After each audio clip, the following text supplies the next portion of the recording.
Meu nome é Pedro, tenho 34 anos e sou professor de música em uma pequena cidade do interior.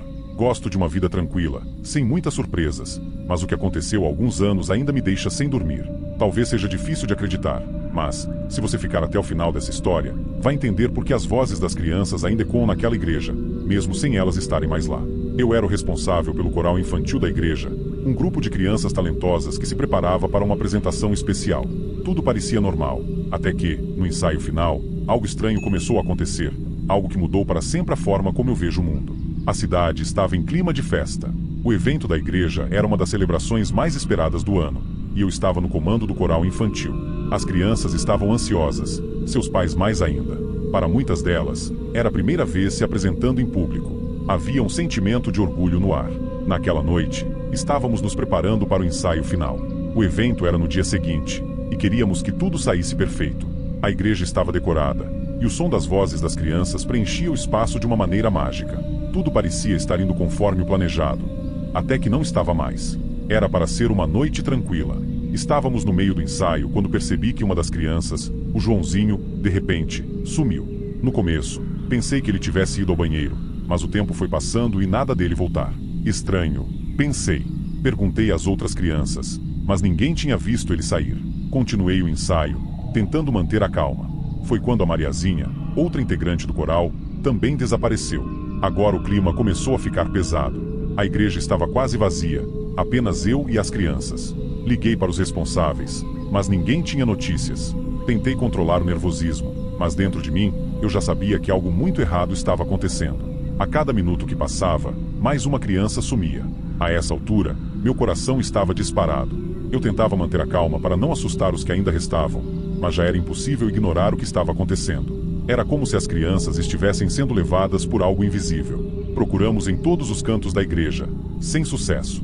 Não havia sinal delas. De repente, uma sensação estranha tomou conta do lugar, como se a própria igreja estivesse nos observando. As crianças estavam sumindo, e ninguém conseguia explicar como ou porquê. No dia seguinte, o nervosismo tomava conta de mim. Passei a noite em claro, tentando entender o que havia acontecido. As crianças que sumiram nunca foram encontradas, e o pior de tudo, ninguém além de mim sabia o que tinha ocorrido durante o ensaio. Na manhã do evento, os pais chegavam com um sorriso no rosto, animados para ver seus filhos brilharem no palco. Mal sabiam eles o terror que eu estava vivendo por dentro. A igreja lotou rapidamente, e quando chegou o momento da apresentação, senti um arrepio na espinha. As cortinas se abriram, mas o palco estava vazio. O silêncio era esmagador. Então, as vozes começaram. As crianças cantavam, mas não havia ninguém ali. O som ecoava pelas paredes da igreja, belo e perturbador ao mesmo tempo. As pessoas se entreolhavam, confusas. Eu fiquei parado, tentando processar o que estava acontecendo. Aquela era, sem dúvida, a voz do Joãozinho, da Mariazinha e das outras crianças que haviam desaparecido. Elas estavam cantando, mas de algum jeito, não estavam presentes.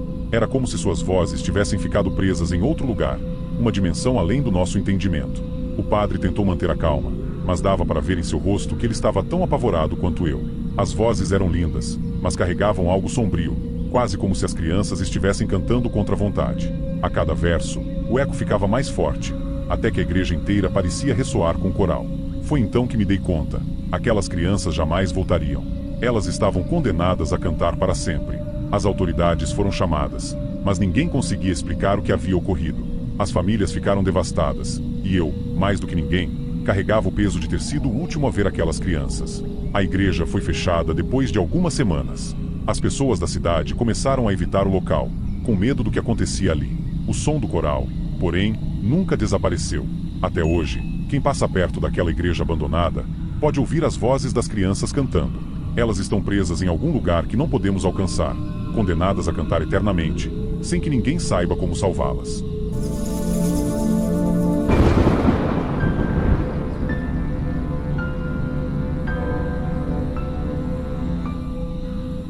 Me chamo João, tenho 32 anos e sou professor de história em uma escola pública.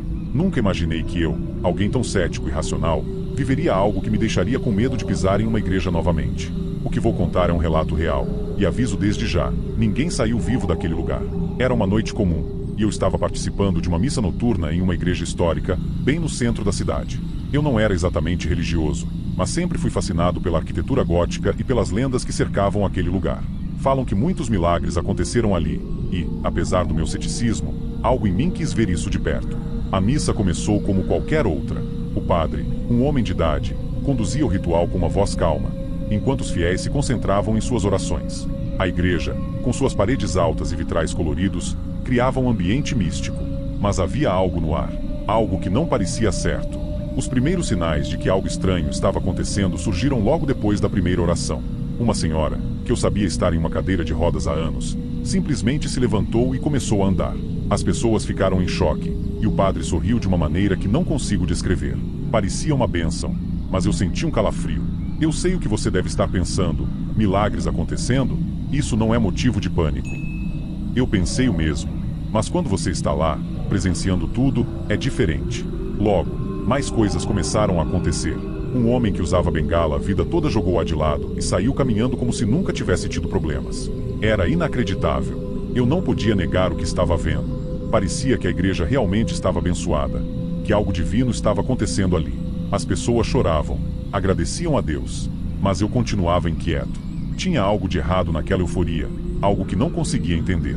Foi quando as luzes da igreja começaram a piscar, e a temperatura caiu de repente. Eu olhei ao redor, esperando que os outros também notassem, mas todos estavam ocupados demais com suas bênçãos. Então, um homem sentado à minha frente começou a se contorcer. O que estava acontecendo com ele não parecia uma bênção. E esse foi só o começo. O homem que estava se contorcendo gritou de dor, agarrando os olhos como se estivesse vendo algo terrível. Ele havia sido curado da cegueira minutos antes, mas agora parecia estar sofrendo. Eu me levantei, assustado, enquanto outras pessoas ao redor também começavam a demonstrar sinais de desconforto. Uma mulher que havia sido curada de sua paralisia começou a gritar, afirmando que suas pernas estavam queimando por dentro. Era como se cada bênção estivesse se revertendo, trazendo consigo uma maldição ainda pior. A atmosfera da igreja mudou completamente, de sagrada para algo sombrio e aterrorizante. A tensão aumentava. O padre, que antes parecia gentil e pacífico, agora olhava para todos com um sorriso que não transmitia mais paz, mas sim algo macabro. Eu sabia que precisávamos sair dali, mas algo me dizia que não seria tão simples. E, infelizmente, eu estava certo. A essa altura, o pânico já tinha se instalado entre os fiéis. As pessoas que antes estavam em êxtase por suas curas agora gritavam de dor ou olhavam para o vazio, como se estivessem vendo algo que não podiam descrever. Eu me afastei lentamente, tentando entender o que estava acontecendo, até que algo chamou minha atenção. Nas paredes da igreja, símbolos estranhos começaram a brilhar, como se fossem desenhados com fogo. Esses símbolos não eram comuns. Eu sabia disso porque, como professor de história, já havia estudado algumas religiões antigas e mitologias. Mas o que eu estava vendo ali não era nada do que eu conhecia. Eles não pertenciam a nenhum culto sagrado, mas a algo muito pior. Foi aí que percebi. Aquela igreja não era consagrada a Deus. Pelo contrário, era dedicada a forças malignas. O padre, que até então estava em silêncio, começou a rir. Era uma risada baixa, quase inaudível no começo, mas que logo encheu o ambiente. Seus olhos estavam diferentes, mais sombrios, como se algo tivesse possuído seu corpo. Ele nos olhou e, com uma voz que não parecia humana, disse: "Vocês vieram buscar bênçãos, mas levarão maldições para sempre." Com o coração acelerado, tentei correr em direção à porta, mas ela estava trancada. Outras pessoas também tentavam escapar, mas não havia saída. As janelas estavam lacradas, e a escuridão dentro da igreja parecia cada vez mais densa. Era como se as paredes estivessem se fechando ao nosso redor. Eu podia ouvir os gritos dos outros, mas, estranhamente, os sons começavam a ficar abafados, como se algo estivesse sugando toda a vida daquele lugar. De repente, senti uma dor aguda no peito. Não era física, mas algo mais profundo, como se minha própria alma estivesse sendo corrompida. Eu sabia que não tínhamos muito tempo. As bênçãos que recebemos estavam nos matando, transformando cada um de nós em prisioneiros daquela maldição. Algumas pessoas começaram a se transformar. Seus rostos ficavam desfigurados, os corpos torcidos de formas grotescas. O que estava acontecendo ali era pior do que qualquer pesadelo que eu pudesse imaginar. O padre, ou o que quer que ele fosse agora, apenas observava, satisfeito, enquanto o caos se instaurava. Eu não sei como consegui manter a sanidade. Talvez por pura adrenalina ou pelo desejo desesperado de sobreviver. Mas, naquele momento, eu sabia que não havia saída. Tudo o que restava era esperar pelo pior. Um dos sobreviventes tentou enfrentar o padre, mas foi rapidamente derrubado por uma força invisível, seu corpo colapsando no chão. A escuridão continuava a crescer, engolindo tudo ao nosso redor. Eu vi as últimas pessoas caírem, uma por uma, até que só restou o silêncio. O que antes era uma igreja cheia de vida e esperança se transformou em um túmulo. Ninguém mais estava vivo. Eu, de alguma forma, sobrevivi, mas não por muito tempo. A missa terminou, e eu ainda estava lá, preso, agora parte de uma maldição que nunca terá fim. Ninguém saiu vivo daquela igreja. E quem um dia tentar entrar lá de novo, vai descobrir que a bênção da escuridão ainda vive entre aquelas paredes.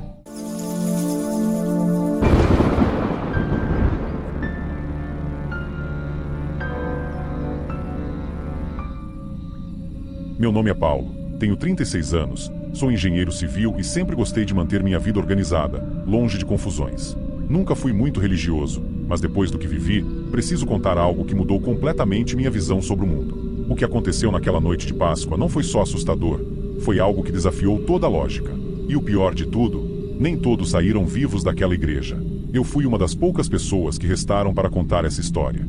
Era uma noite comum, como qualquer outra vigília de Páscoa. A igreja estava lotada, e eu estava lá mais por obrigação do que devoção. Sabe como é, meus pais insistiram, e achei que não faria mal participar.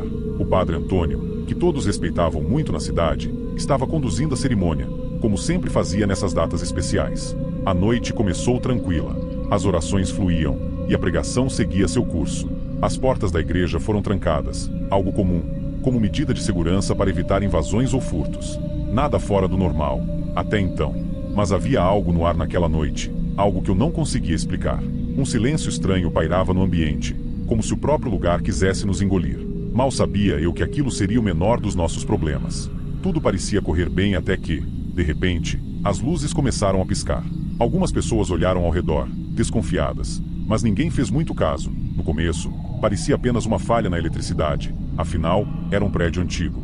O padre continuava a pregação, tentando manter a calma. Foi quando escutamos um barulho, vindo de dentro das paredes da igreja. Era como se algo estivesse se arrastando, tentando sair. Um murmúrio estranho, abafado. Eu olhei ao redor e percebi que eu não era o único incomodado com aquilo. A tensão aumentava, mas o padre Antônio tentava acalmar todos, dizendo que devíamos nos concentrar nas orações. Até que, uma mulher, sentada perto do altar, desapareceu. Simplesmente sumiu, bem diante dos nossos olhos. Todos se levantaram, atonitos. Ninguém tinha visto para onde ela foi, como se ela tivesse sido tragada pela terra. O pânico começou a se espalhar entre os fiéis. Eu podia sentir meu coração acelerando, as pessoas ao redor murmurando e se entreolhando, apavoradas. Corremos até as portas, mas elas não abriam. Alguém tentou arrombar, mas era como se estivessem seladas por algo invisível, algo que não podíamos combater. Ali, presos, começamos a perceber que aquela noite estava longe de ser uma vigília normal. O pânico tomou conta de todos. Alguns gritavam por socorro, outros choravam desesperados, enquanto outros rezavam com mais intensidade, como se isso fosse salvar a noite. Eu mesmo tentei manter a calma, mas quando vi mais 2 pessoas sumirem do nada, não consegui mais fingir que tudo ia ficar bem. O padre Antônio, vendo que a situação estava completamente fora de controle, pegou o microfone e pediu para todos ficarem juntos e manterem a fé. Mas como manter a fé quando o impossível estava acontecendo diante dos nossos olhos? As pessoas simplesmente desapareciam, como se fossem engolidas pela própria igreja. Eu me aproximei do altar, onde ele estava, e perguntei em voz baixa: "Padre, o que está acontecendo? Isso não é normal." Ele me olhou, e pela primeira vez desde que o conhecia, vi o medo em seus olhos. "Não sei, meu filho, mas temos que acreditar que há uma explicação." Ele respondeu, com a voz trêmula. Mas a explicação que ele procurava estava longe de ser algo que poderíamos entender. As luzes continuavam piscando, e o barulho vindo das paredes ficava mais alto. O som, antes abafado, agora parecia o de gritos, gritos de agonia. Era como se as paredes da igreja estivessem vivas, e todos sabiam que algo muito errado estava acontecendo ali. Enquanto mais pessoas desapareciam, o padre Antônio decidiu agir. Ele pegou um antigo livro de orações, um que nunca havia usado antes, e começou a recitar algo em latim. Ele acreditava que aquilo poderia ajudar, mas as coisas só pioraram. Foi então que percebi, não era apenas azar ou coincidência, havia algo muito mais sombrio por trás daquela igreja. Em meio ao caos, uma velha senhora, que estava ajoelhada em frente a uma imagem, começou a falar palavras estranhas. Sua voz parecia não pertencer a ela, como se outra entidade estivesse falando por sua boca. O padre se aproximou dela e, enquanto fazia isso, o chão sob seus pés tremeu levemente. Foi quando ele notou, com um olhar de puro horror, que o altar da igreja não era só um local sagrado. Havia algo escondido ali, algo antigo, algo que não deveria ter sido perturbado. Juntos, alguns dos fiéis e eu ajudamos o padre a afastar parte do altar. Debaixo dele, havia um buraco, Um túnel escuro e sem fim. Um frio intenso emanava daquele lugar, e de repente tudo fez sentido. A igreja havia sido construída sobre um portal. Um portal para o inferno. E cada alma presente naquela noite estava destinada a alimentar o mal que residia ali. Nós éramos as presas. O medo tomou conta de mim, e vi nos olhos do padre que ele já sabia que não havia mais como voltar atrás. O tempo parecia correr de forma distorcida. As pessoas desapareciam a cada minuto, e o desespero crescia em todos nós. Alguns fiéis tentaram se aproximar do portal, como se estivessem hipnotizados, mas foram tragados por uma força invisível antes mesmo de chegar perto. O padre Antônio tentava, a todo custo, manter a calma e continuar suas orações, mas estava claro que ele também sabia que nossas chances de escapar estavam acabando. Eu me afastei do altar, olhando em volta, procurando uma saída, mas tudo parecia estar contra nós. Não havia como escapar. As paredes, antes sólidas, pareciam pulsar com uma energia maligna. Eu me senti sufocado por aquele ambiente, como se o próprio ar estivesse sendo sugado pela escuridão que emanava do portal. De repente, senti algo puxando minhas pernas. Quando olhei para baixo, vi uma sombra que parecia vir do próprio chão, tentando me arrastar. Lutei com todas as minhas forças, mas a sensação de ser puxado para baixo, para aquele abismo, era real e assustadora. Me agarrei a um dos bancos da igreja e comecei a rezar, mesmo sem acreditar que aquilo pudesse fazer alguma diferença. Enquanto isso, o padre, já sem forças, ajoelhou-se em frente ao portal. Ele sabia que já não havia mais nada que pudesse fazer. Cada palavra que ele proferia era como uma despedida, um reconhecimento de que o mal ali presente era muito maior do que ele. Eu o vi fechar os olhos, e naquele momento, soube que o fim estava próximo. Quando o último grito ecoou pela igreja, tudo ficou em silêncio. Não havia mais ninguém ali, além de mim. O padre Antônio foi o último a desaparecer, sugado pelo portal que ele tanto tentou selar. Eu fiquei parado por alguns minutos, em estado de choque, sem acreditar no que tinha acabado de acontecer. O som que antes vinha das paredes havia desaparecido, e o ar estava pesado, como se a própria igreja tivesse engolido todas aquelas almas. Me aproximei do portal, mas ele já estava fechado. A única coisa que restava era o silêncio. Na manhã seguinte, quando finalmente conseguiram arrombar as portas da igreja, fui encontrado sentado no chão, em frente ao altar, sem conseguir dizer uma palavra. Desde então, nunca mais fui o mesmo. O que aconteceu naquela noite permanece como um pesadelo constante na minha mente, e a única coisa que me resta é contar essa história, na esperança de que ninguém jamais entre naquela igreja novamente.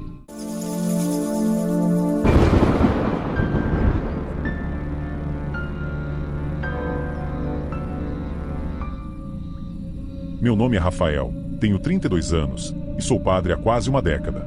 Minha vida, até certo ponto, seguia uma rotina tranquila. Atendia missas, orientava a comunidade e passava meus dias entre orações e confissões.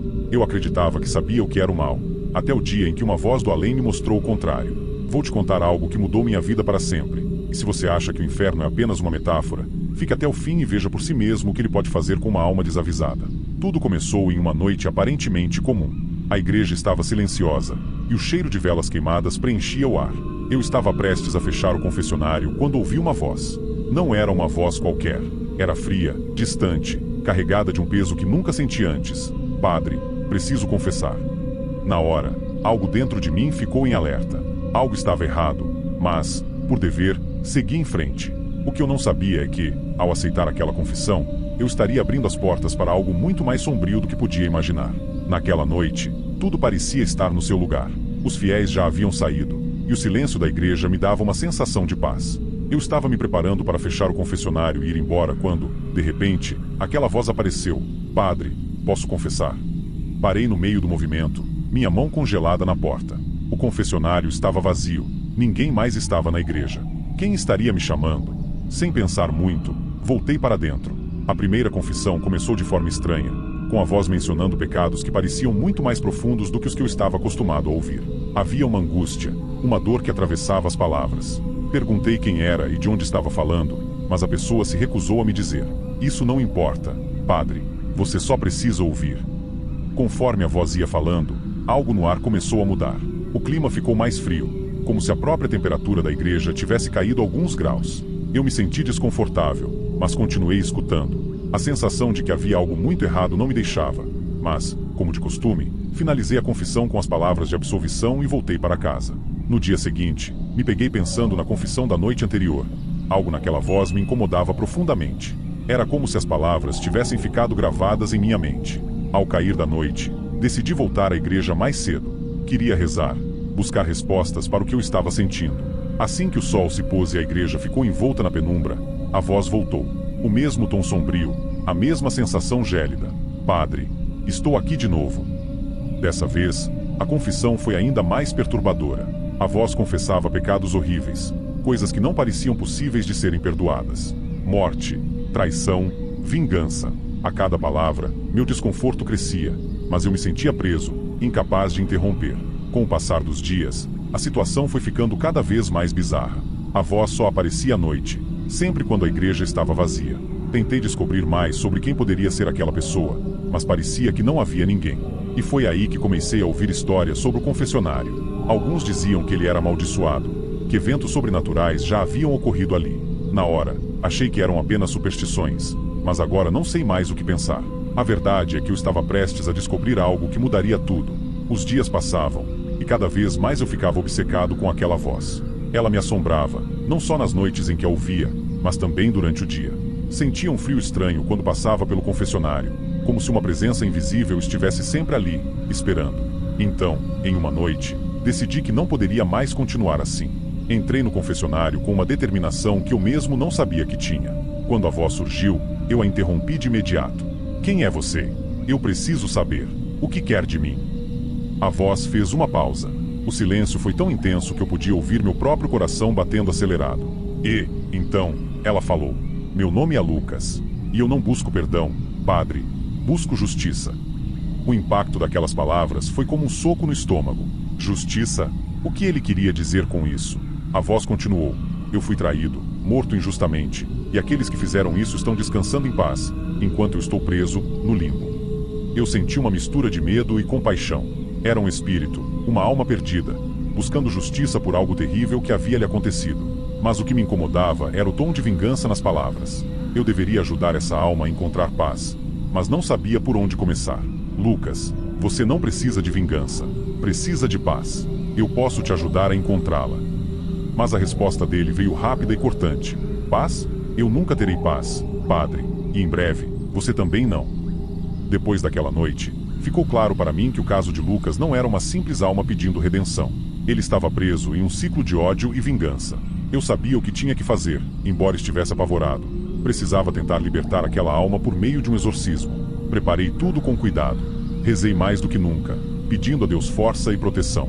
Sabia que seria perigoso, mas eu não poderia permitir que Lucas continuasse a vagar pelo limbo, causando mais mal. Na noite do ritual, entrei na igreja com o coração apertado, levando comigo o livro de orações e os objetos sagrados necessários. Quando me aproximei do confessionário, senti a temperatura cair drasticamente, como se tivesse entrado em um freezer.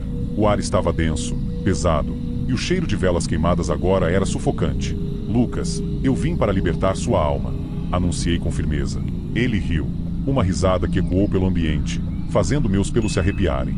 Você acha que pode me libertar, padre? Você não tem ideia do que está prestes a enfrentar. Comecei o ritual, recitando as orações com a voz trêmula, mas firme. A sensação de que algo muito maior estava em jogo me deixava alerta. À medida que o exorcismo progredia, as coisas começaram a sair de controle. As velas apagaram, as portas da igreja se fecharam sozinhas, e eu senti que não estava mais no comando da situação. Foi nesse momento que percebi algo terrível. Lucas nunca quis ser exorcizado. Ele nunca quis paz ou perdão. O que ele queria, desde o início, era me arrastar para o mesmo destino sombrio que ele. Naquele momento, a verdade caiu sobre mim como uma sentença. Eu havia sido enganado desde o início. Lucas não buscava redenção ou paz. Ele queria vingança, e eu era seu novo alvo. O ar ficou insuportavelmente pesado, quase como se estivesse sendo sugado para dentro do confessionário. Minhas mãos tremiam, o suor escorria pelo meu rosto, e minhas orações ficaram engasgadas na garganta. Eu tentava continuar o exorcismo, mas a sensação de que algo terrível estava para acontecer não me deixava concentrar. De repente, a voz de Lucas mudou. Agora, era profunda e demoníaca, cheia de uma malícia indescritível. Você achou que poderia me deter, padre? Agora é tarde demais. Você virá comigo para o inferno. Tudo ao meu redor começou a escurecer. A igreja desapareceu, e eu me vi cercado por uma escuridão absoluta, como se estivesse sendo tragado para um abismo sem fim. Minhas pernas falharam, e caí de joelhos, impotente. O medo me consumia, e eu finalmente entendi o que estava acontecendo. Lucas não estava buscando redenção, estava me usando para escapar de sua prisão espiritual, e eu era o preço que ele tinha que pagar. Tentei gritar, mas minha voz não saía. Tudo o que pude fazer foi sentir meu corpo sendo sugado por uma força irresistível, cada vez mais para baixo, para dentro da escuridão. O destino estava selado. Eu havia caído na armadilha, e agora o inferno me esperava.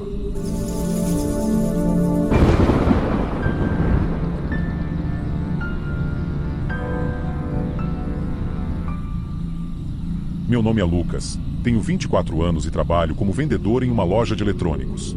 Mas hoje, não tô aqui para falar sobre a minha rotina, e sim para contar uma história que até hoje me tira o sono. É o tipo de coisa que, se você viveu, nunca esquece. E o pior, eu sou o único que sobrou para contar. Era uma noite comum, como qualquer outra, até que eu decidi brincar com meus amigos, e foi aí que tudo começou a dar errado. Naquela igreja, eu descobri que meu destino já estava traçado antes mesmo de eu entender o que estava acontecendo. Sim, você vai descobrir que, no final, eu era o último sacrifício. Mas, calma, vou contar desde o começo. Eu era coroinha na igreja da minha cidade, e naquele dia, eu e mais 4 amigos decidimos fazer algo que a gente nunca deveria ter feito: brincar de esconde-esconde dentro da igreja depois que o padre foi embora. Não tínhamos ideia de que aquilo ia se transformar em um verdadeiro pesadelo. Tudo parecia normal até que o Tiago, o mais curioso do grupo, sugeriu que a gente explorasse o porão da igreja. Eu hesitei, mas a galera estava empolgada, rindo e se desafiando, então acabei indo junto. Descemos as escadas de madeira rangendo, e quando chegamos lá embaixo, o porão tinha uma vibe estranha, tipo aquelas cenas de filme de terror, sabe? O ar era pesado, e a luz que entrava pelas frestas das paredes era quase inexistente. No meio do porão, a gente encontrou uma porta de madeira, trancada, e o Tiago, sem pensar 2 vezes, deu um jeito de abrir. Quando entramos, parecia que tínhamos invadido uma sala esquecida no tempo. As paredes estavam cobertas de símbolos antigos, que a gente não fazia ideia do que significavam. Mas, claro, ninguém estava muito preocupado com isso. A gente só queria continuar a brincadeira. Mal sabíamos que aquele era o primeiro passo para o inferno que ia começar. A brincadeira continuou, mas a sensação de desconforto só aumentava. Aquele porão tinha algo errado, mas a gente insistia em se divertir. Foi quando Gabriel, um dos nossos amigos, desapareceu. No começo, a gente pensou que ele só tinha se escondido muito bem. Mas conforme o tempo passava e ele não aparecia, a brincadeira começou a perder a graça. A preocupação bateu forte quando ouvimos um barulho estranho vindo de trás das paredes. Era como se alguém ou algo estivesse sussurrando nosso nome, e foi aí que as risadas acabaram. Chamamos pelo Gabriel, mas só o silêncio respondeu. Algo antigo tinha sido despertado naquela noite, e a gente não estava mais sozinho lá embaixo. Enquanto procurávamos o Gabriel, nossa atenção foi desviada para um velho livro que estava jogado em um canto empoeirado do porão. O Tiago, curioso como sempre, pegou o livro e começou a folhear. As páginas estavam cheias de símbolos estranhos e desenhos que pareciam rituais antigos. De repente, ele parou em uma página específica, onde havia uma imagem de algo aprisionado, cercado por correntes e selos.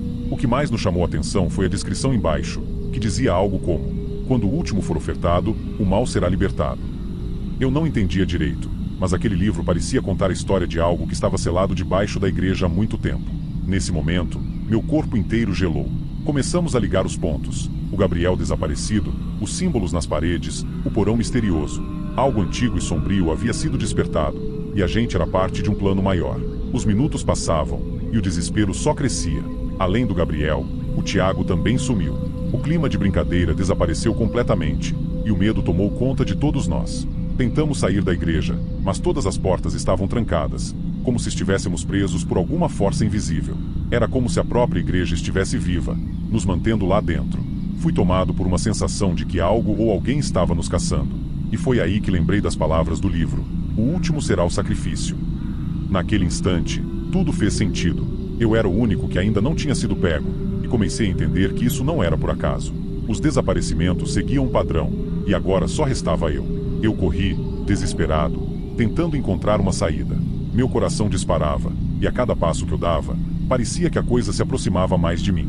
Até que, finalmente, ela apareceu. Uma sombra grotesca, com olhos que pareciam brilhar no escuro, me encarando. Ela não falava, mas eu sabia o que queria. Aquela criatura, seja lá o que fosse, estava aprisionada há séculos debaixo da igreja, e agora só precisava de uma coisa para ser libertada de vez: o meu sacrifício. Eu tentei resistir, tentei fugir, mas no fundo, já sabia que não tinha como escapar do meu destino. O porão, o livro, os símbolos, tudo apontava para mim. Eu sou Lucas, e estou contando essa história porque, naquela noite, eu era o último. O sacrifício final. E agora, enquanto escrevo essas últimas palavras, sinto a presença dela se aproximando de novo.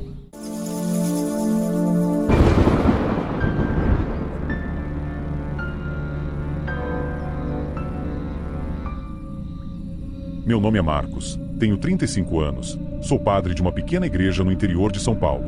Há anos dedico minha vida à fé, mas o que eu vou contar agora é algo que mudou completamente minha visão sobre o mundo espiritual.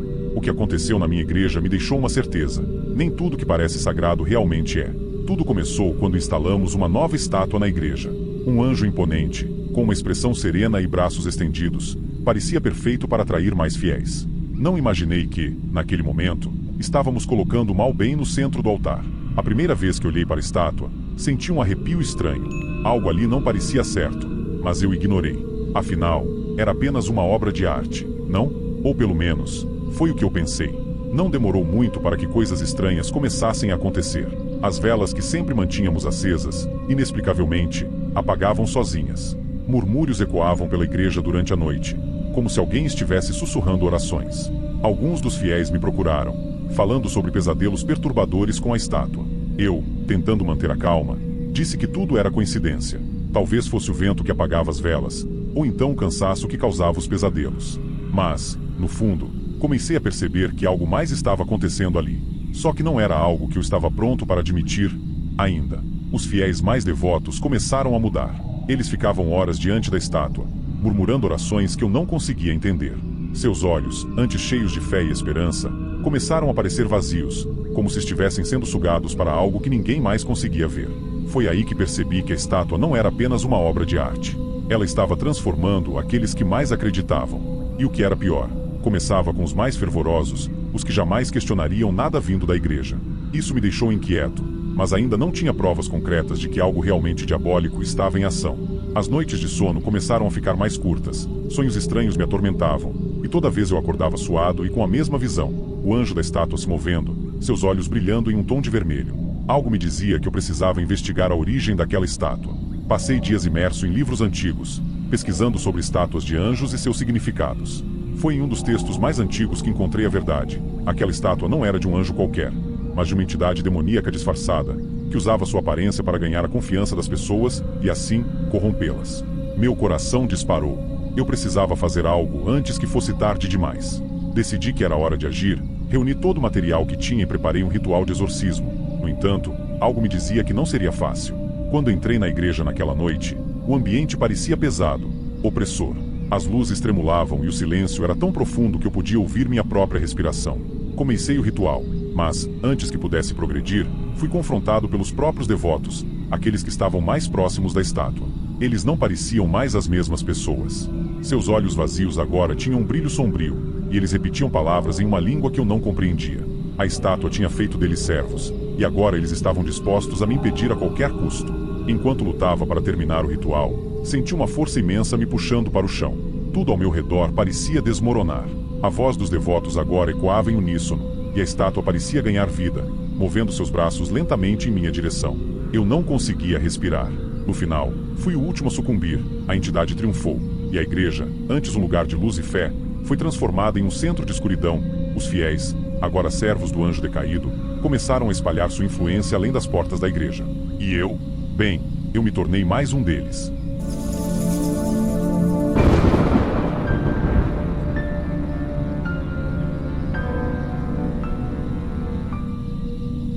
Meu nome é Rodrigo, tenho 28 anos e sou publicitário em São Paulo. Eu sempre fui cético em relação a histórias de terror, até que uma experiência mudou completamente minha visão sobre o que existe do outro lado. O que vou contar agora não é apenas uma lenda urbana ou uma história de assombração inventada para assustar. É algo que realmente aconteceu comigo e meus amigos. Naquela noite, nós ouvimos os sinos tocarem à meia-noite. O som ecoou pela pequena cidade como se fosse um chamado, e, como tolos, atendemos. Se eu soubesse o que iria acontecer naquela igreja, teria fugido no momento em que os sinos tocaram pela primeira vez. Mas agora, já é tarde demais. Eu estava em uma viagem com 3 amigos, o Vinícius, o Diego e a Camila. Todos nós ouvimos falar de uma antiga igreja no interior de Minas, onde os sinos tocavam todas as noites para uma missa especial. Disseram que era uma tradição da cidade há mais de 100 anos. Mas o que ninguém mencionou é o que realmente acontecia lá dentro. Depois de alguns dias explorando a cidade e ouvindo os moradores falarem sobre a tal missa noturna, a curiosidade tomou conta da gente. Decidimos ir. Afinal, quantas vezes na vida você pode dizer que participou de uma missa meia-noite, numa igreja centenária, no meio do nada? Quando chegamos na frente da igreja, confesso que senti um arrepio estranho. As luzes estavam acesas, o o que me pareceu um tanto esquisito, já que não havia mais ninguém do lado de fora. Deve estar todo mundo lá dentro, pensei. A Camila, sempre mais desconfiada, chegou a hesitar. Gente, tem certeza que isso é uma boa ideia? Essa história tá estranha. Mas o Vinícius, com seu jeito brincalhão, respondeu, para de ser medrosa. É só uma missa. O que pode dar errado? Empurramos a porta pesada de madeira, que rangeu como em qualquer filme de terror, e entramos. O salão estava cheio de gente, mas havia algo de errado com aquele lugar. A sensação de que algo terrível estava prestes a acontecer nos acompanhava em cada passo que dávamos em direção aos bancos da igreja. Nos sentamos em um dos bancos de madeira, tentando nos misturar à congregação. Eu olhei em volta e percebi que todas as pessoas estavam extremamente quietas, imóveis, quase como se estivessem em transe. As roupas que vestiam pareciam saídas de outra época, como se a igreja estivesse cheia de pessoas de várias décadas passadas. O silêncio era perturbador, e o ar estava gelado de uma maneira que fazia os pelos do meu braço se arrepiarem. O coro começou a cantar, uma melodia suave e ao mesmo tempo estranhamente distante. De repente, a sensação de que algo estava muito errado se intensificou. Olhei para Vinícius, que normalmente seria o primeiro a fazer alguma piada, mas ele também estava estranho, pálido e inquieto. Camila estava ao meu lado, apertando minha mão com força. Rodrigo, a gente precisa sair daqui, ela sussurrou, mas antes que pudéssemos nos levantar, um padre entrou e a missa começou. Eu tentei ignorar a sensação ruim e me concentrar no que estava acontecendo, mas quanto mais eu olhava para os rostos das pessoas, mais percebia que aquilo não era normal. Os olhos deles estavam vazios, sem vida, como se não estivessem realmente ali. E foi aí que me dei conta. Eles não estavam. Não eram pessoas. Eram almas presas naquele lugar. A cada segundo que passava, a sensação de pânico crescia dentro de mim. Diego, Vinícius, a gente precisa ir embora agora, eu disse, tentando disfarçar minha voz trêmula. Mas quando tentamos nos levantar, as portas estavam trancadas. Tentei não pensar no pior, mas tudo ao meu redor gritava o contrário. O padre continuava a missa como se nada estivesse errado, enquanto os fiéis permaneciam imóveis. O frio aumentava, e parecia que o ar estava ficando cada vez mais pesado. De repente, tudo fez sentido. Estávamos participando de uma missa fantasma. Aquela congregação não estava viva. Eu podia sentir isso. Meu coração disparou, e meu corpo inteiro ficou tenso. A gente tem que sair, agora. Eu gritei, mas era como se ninguém lá dentro pudesse nos ouvir. Enquanto isso, o coro cantava e os rostos das almas se tornavam cada vez mais nítidos. Eles eram reais, ou melhor, tinham sido reais em algum momento. Estávamos presos com eles. A missa chegou ao fim, mas ao invés de alívio, fomos tomados por uma sensação de desespero absoluto. O padre nos olhou diretamente, e seus olhos vazios refletiram nossa própria condenação.